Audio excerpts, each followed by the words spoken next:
I'm Lonnie Hinkle. I'm a member of the Centennial Visioning Committee, and this is the second of 3 tours that the Visioning Committee is doing this fall in preparation for our more formal visioning process, which will take place later this fall and into the spring, and there will be more information coming about that soon.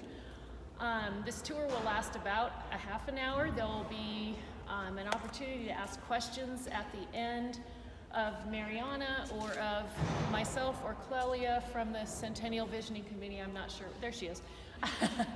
Afterwards, if you have further questions.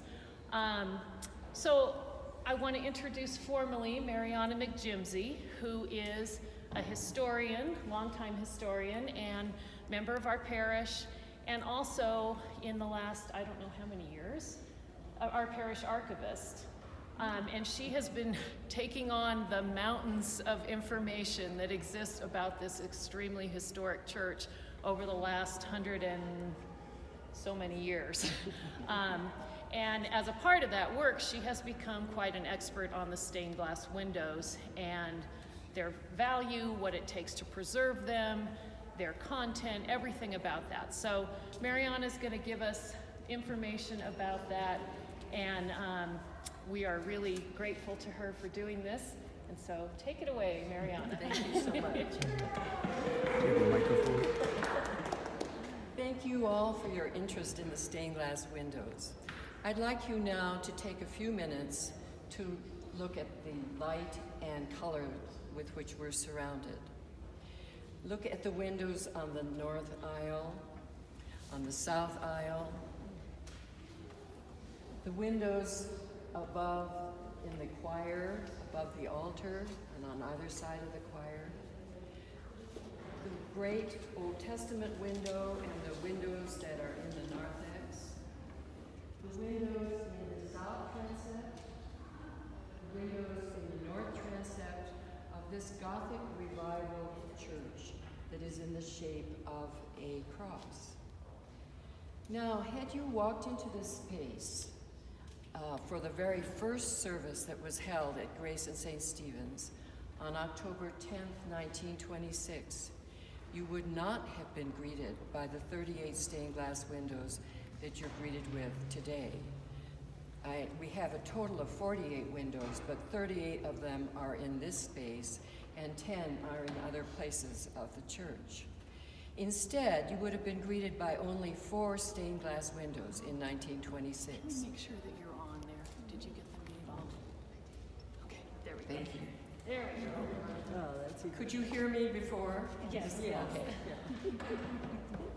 The 4 stained glass windows that you would have been greeted with in 1926 would have been the Grace of God window over the altar, the Annunciation and Resurrection windows in the south transept, and in the Mary and Baby Jesus window in the St. Stephen's Chapel.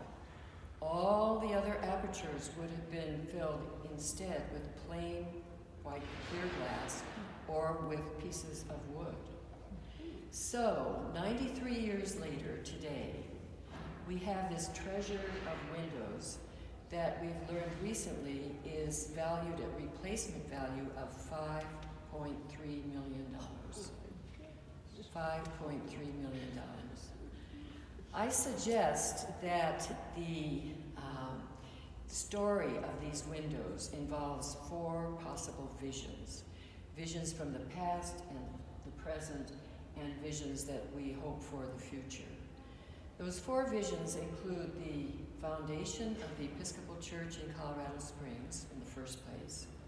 Secondly, the vision of our faith as portrayed in these stained glass windows. Third, the vision of 132 people who gave the 48 windows. And lastly, a vision that you and I hope will be sharing for the future of these beautiful exemplars of art. First, turning to the foundation of the Episcopal Church in Colorado Springs and the vision of those people. The founder, William Jackson Palmer, who was a Quaker, firmly believed that it was important for this city to have many churches. And he backed this desire up by giving land for the major downtown churches, including what was known as Grace Church at Colorado Springs, the first Episcopal Church. That church was founded in 1873, 2 years after the foundation of the city of Colorado Springs in 1871. And that building stands on Pikes Peak Avenue, just east of the United States Post Office. 20 years later, in 1893, a feisty entrepreneur and mining engineer from Cripple Creek gave land for a second Episcopal church, and that was to be on Monument Street and to be named St. Stephen's Parish. Now, both St. Stephen's Parish and Grace Church were flourishing. However, the population of the city was moving to the north, and it began to seem that it would be a good idea to enhance the ministry of both churches by combining them. And at that time, the rector of St. Stephen's Parish wrote, "How wonderful it would be for us to have one good-sized church building of a simple but beautiful interior, expressive of our belief in God and able to give us a sense of His presence." Now I'd like to repeat the last portion there. An interior expressive of our belief in God and able to give us a sense of His presence. Over the course of a few years, the conversations continued, and then in 1923, the two churches did join. Now, the new parish immediately chose E. Donald Robb, a Bostonian expert in Gothic Revival architecture, to design and oversee the construction of this church. And part of his plan was that what had been the church that was St. Stephen's Church would become our parish hall, which in fact took place. And then the decision was to build this Gothic Revival Church. So that then is a very brief overview of the origins of the Episcopal Church and the buildings in Colorado Springs. Now the second vision I suggest is the vision of our faith, of God's grace, and of the Lord Jesus Christ, as exemplified in the stories and the symbolism, the massive amounts of symbolism that are seen in these windows. Now, the father of Gothic architecture was a 12th century abbot who was in charge of a monastery outside of Paris. His name was Abbot Suger.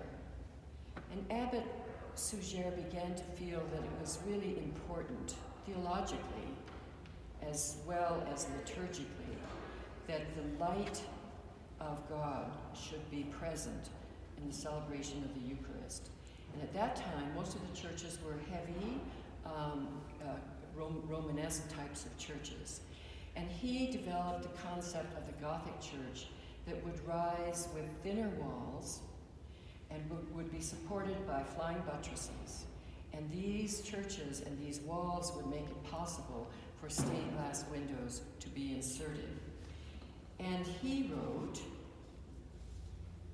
in the 12th century, "Radiant light from stained glass windows is a physical manifestation of God Himself." Radiant light from stained glass windows is a physical manifestation of God Himself. Now, I have been struck by what seems to me a similarity between the vision of Abbot Suger in the 12th century and his belief in the importance of light in God's presence, with that of Reverend Taft, who envisioned an interior of our church where we would feel God's presence. Almost 1,000 years separated these two individuals, and yet they shared that common sense of the importance of light in the church, and that light was a manifestation of God's presence. So we must remember that this church is not a museum. The stained glass windows in this church are, in fact, a carrying out of both the concepts of Abbot Suger and of Reverend Taft. The artists who designed these windows, there were 9 of them. 8 of them were men, all born in the 19th century. 4 of them were born in the United States on the East Coast, but 4 of them were immigrants from England, from Scotland, and from Ireland. And at that time, this is sort of from the end of the 19th century, well into the 20th century, the outstanding studios for stained glass window production were in Brooklyn, New York, and in Boston.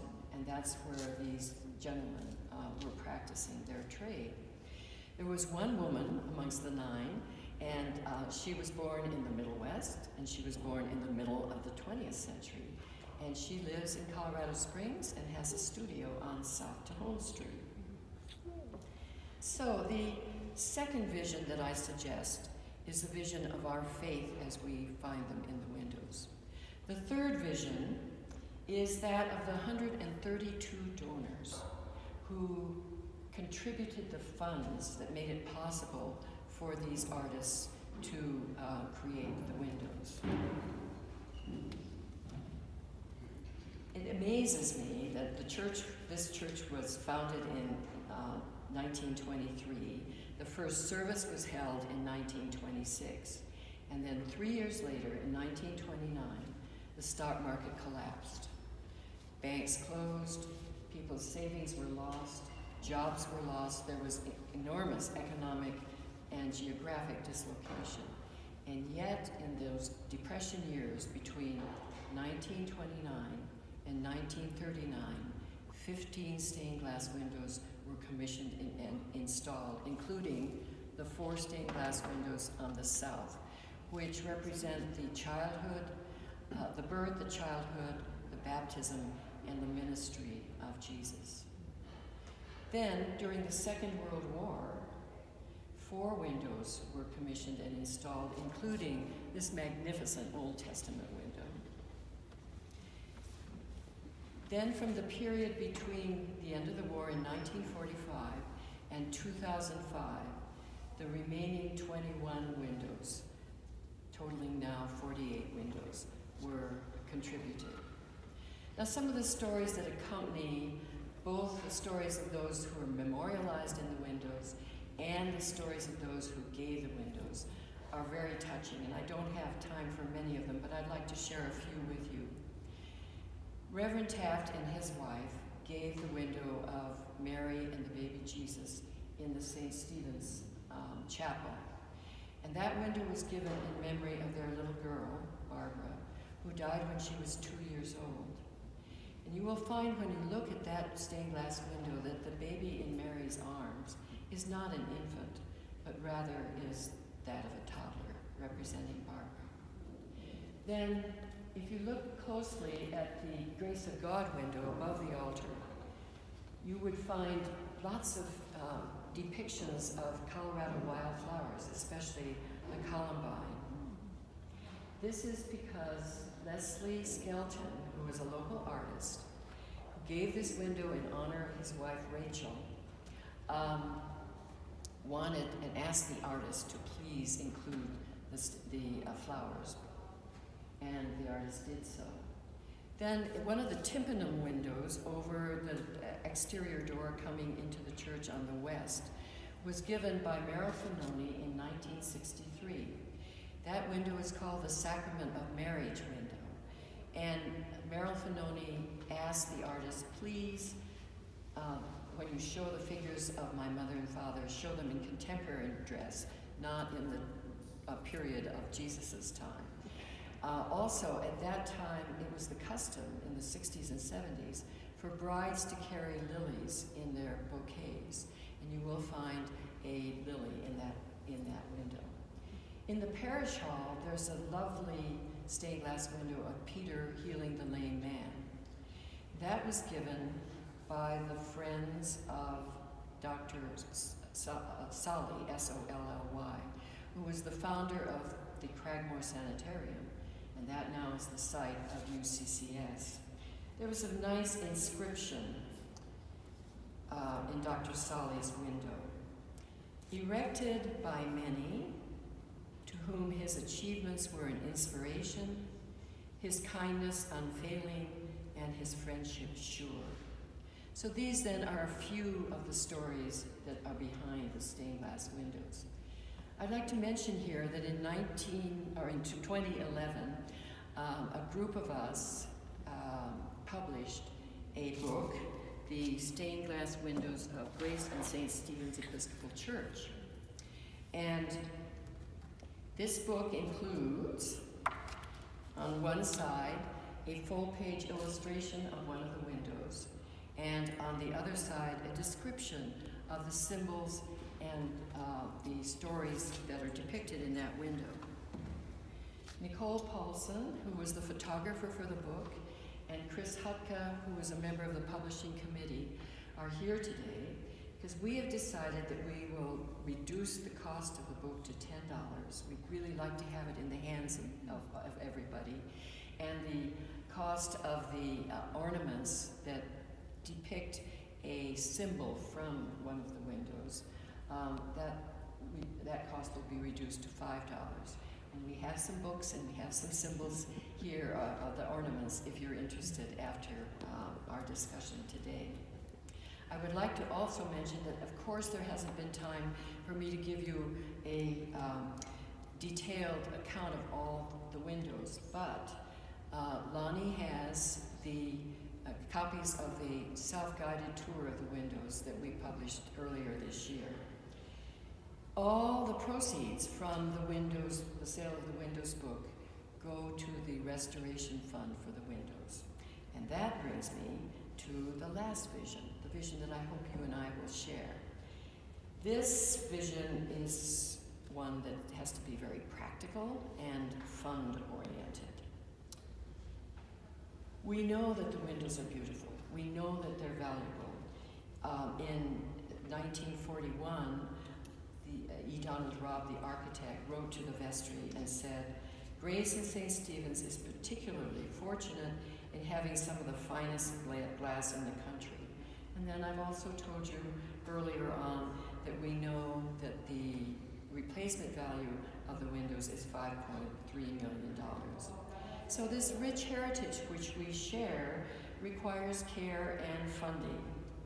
So our immediate concern, and we have there are three that I'd like to mention. Our immediate concern is that of the Lexan covering over the windows.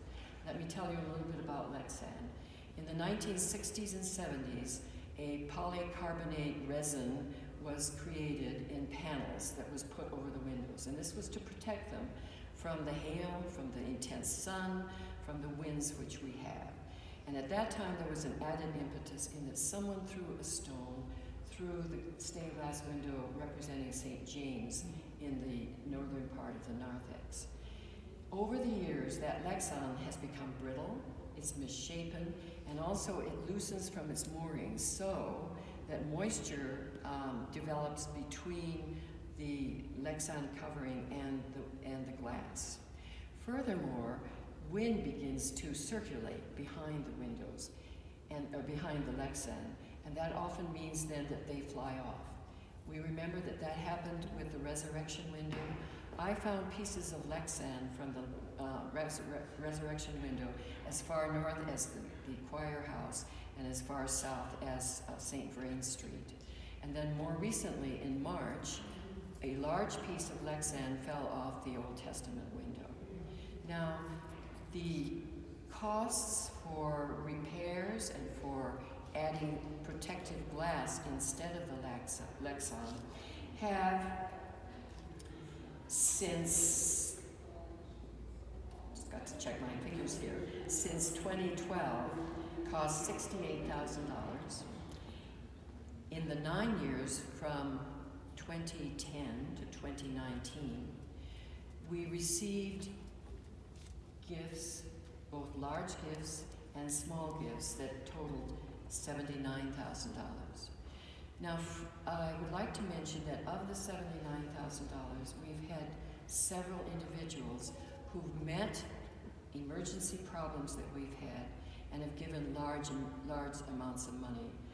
Of the $79,000, 55,000 of those have been large gifts, and 25,000 have been smaller gifts given in memory of people.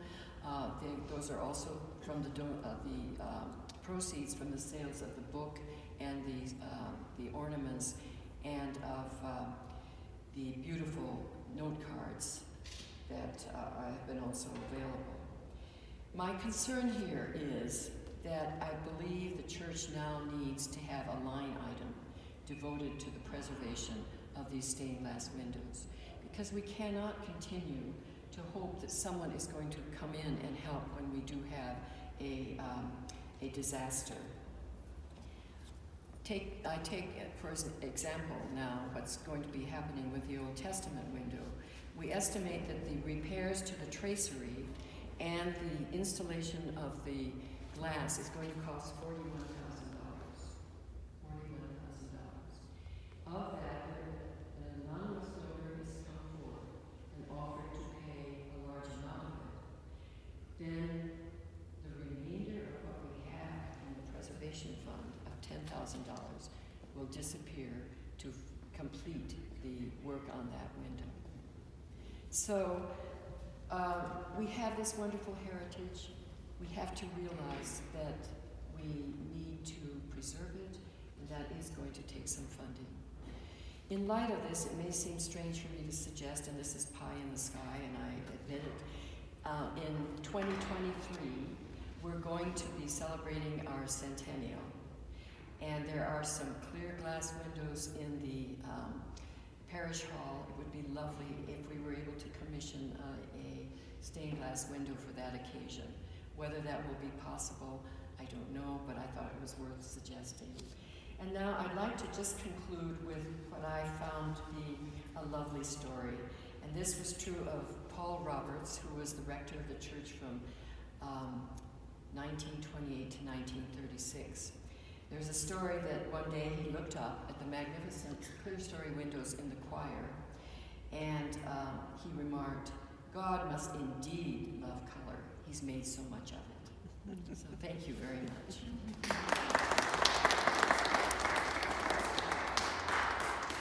I'd be happy to take any questions if anybody has them. Which is the window the lady designed? I'm sorry, I didn't. Which window did the lady design? Oh, the lady.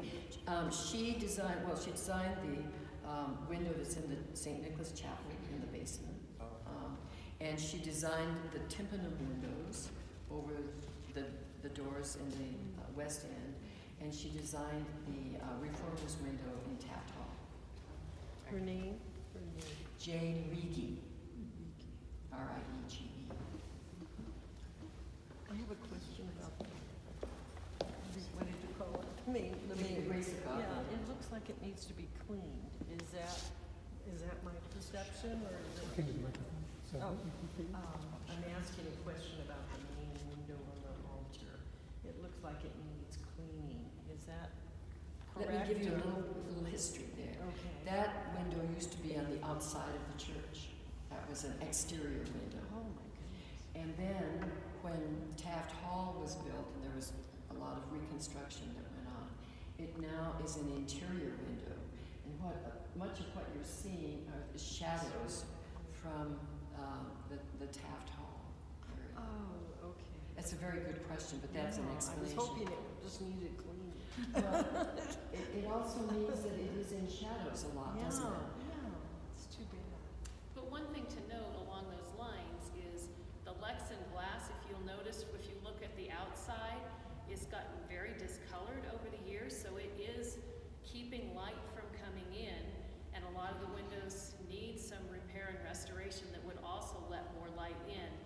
If you go out and stand on the south lawn and you look at the resurrection window that has a new panel on it, you can actually see the difference between the old glass and the old Lexan and the new glass, and the amount, if you look at, these are getting the same light right now, and the amount of light that's coming in is pretty astounding, the difference in light coming in.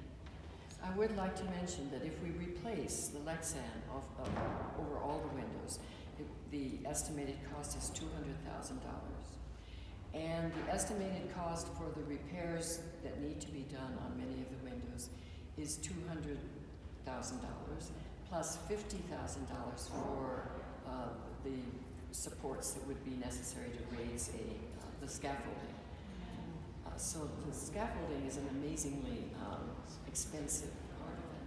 So we're looking totally at $450,000 of expenses that face us.